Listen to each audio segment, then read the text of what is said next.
Welcome back to our continuing coverage of the retaliatory attacks launched by Iran against Israel. I'm Lana Zak. Israel's military says over 100 drones were fired from Iranian territory. The IDF says its air defenses are prepared for the attack.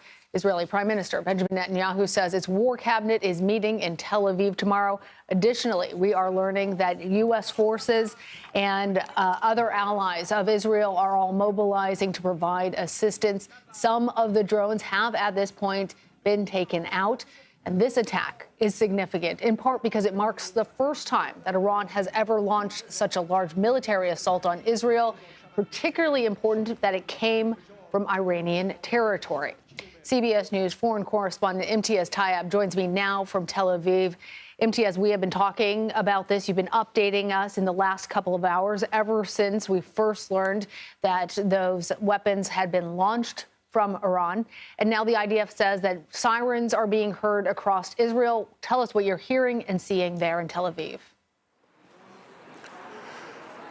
Lana, a lot has changed, especially in the last half hour or so, where across southern Israel and indeed even in Jerusalem, those sirens started blaring, and we started seeing the first images of what we can only understand is Israel's Iron Dome, or even its Arrow missile defense system, intercepting those incoming Iranian either drones or even missiles as well. Again, it's unclear at this stage, but what it's telling us is that whatever Iran launched all those hours ago has now made it into Israeli airspace and have been taken out. Again, this has only really been happening in the last half hour or so. We received a number of alerts here on our phones, which no doubt caused a huge amount of alarm in many parts of this country as people were bracing for what was the inevitable. Now, again, as far as we know, everything so far has been intercepted. We have not heard of any reports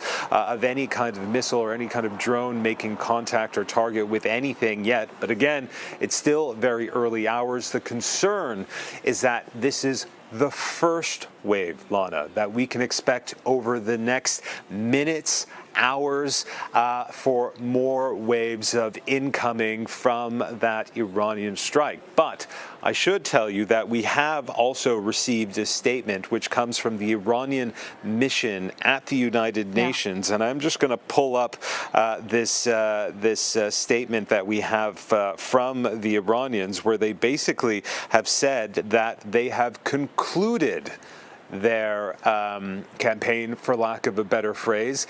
Well, we've reached out to our sources on the ground inside Iran. They say that the Revolutionary Guard themselves have not publicly said that this is concluded.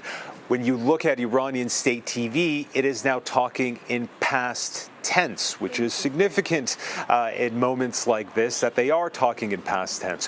Whatever the case, we are still waiting to see what will happen in the next coming minutes or indeed hours. As we've been saying, sirens have gone off in different parts of Israel, and we've seen interceptions in Israeli skies. And Imtiaz, that statement that came from the Iranian mission to the UN, I believe that we actually have a full screen, if our control room can put that up. I'm going to read it to you.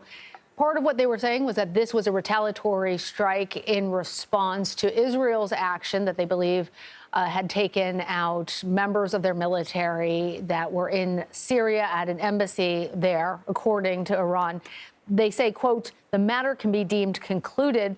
However, should the Israeli regime make another mistake, sort of telegraphing about what they want Israel's response to be, quote, Iran's response will be considerably more severe. It is a conflict between Iran and the rogue Israeli regime from which the U.S. must stay away. So obviously warnings there, even as they're saying that this matter is done, that they do not want it to further escalate. So, Imtiaz, we understand that you've been seeing there indications that the Iron Dome is working, that the defensive operations to try to shoot down those domes have so far been successful. Are you actually seeing some of those explosions in the sky?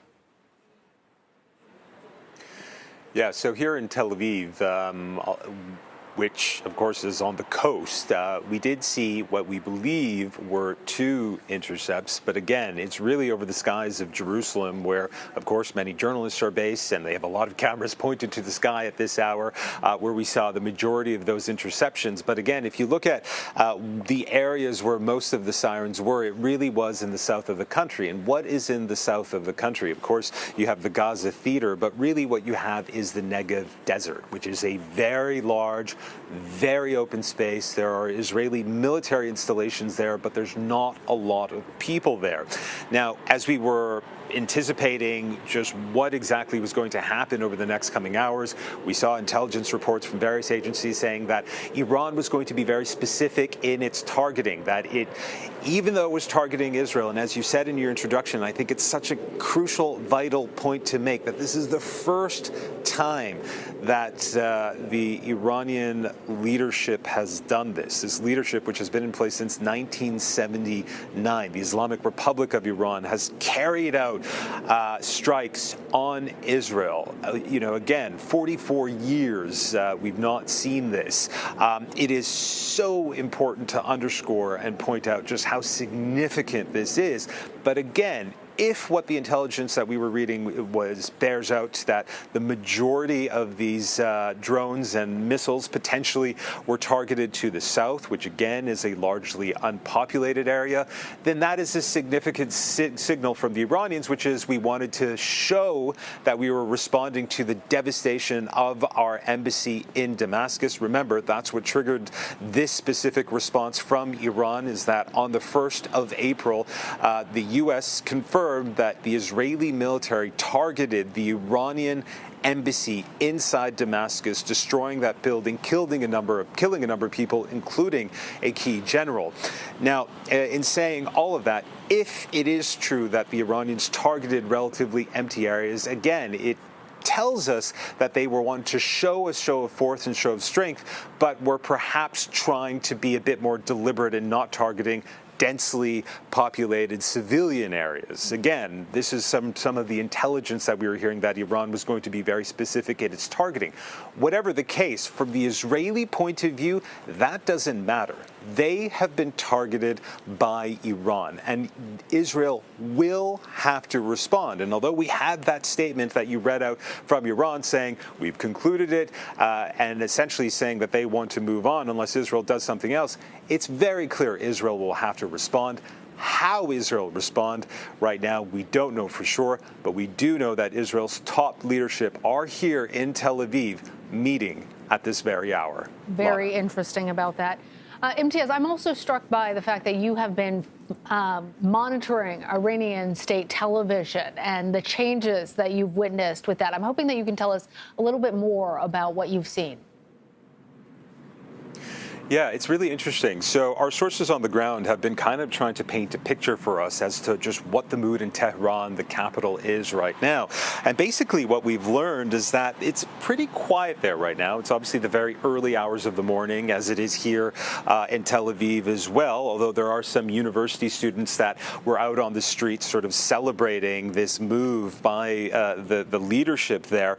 But in saying that, right now there doesn't seem to be an indication from what we're seeing that the government has, in the days preceding this strike, had really prepared the nation for war. And what I mean by that is, of course, if Iran was saying this is the start of a war with Israel, that they would have put in some measures in place to beef up their military presence in parts of the country, tell people in populated areas to perhaps move out of that area.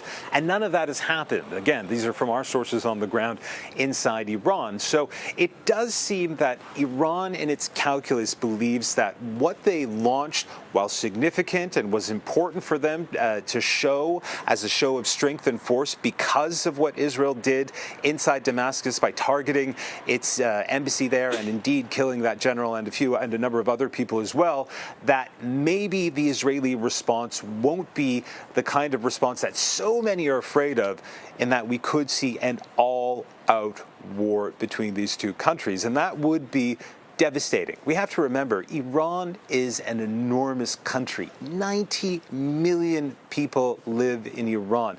It is twice the size of Ukraine. So the idea of a full-scale war between Israel and Iran, I think, would be catastrophic for Iran. Of course, would be terrible for Israel as well. And that, of course, is something that the U.S., the White House, the president has said very clearly they do not want to see. They do not want to see the war in Gaza engulf this region. It's something they've been trying to push against from happening for over 6 months now.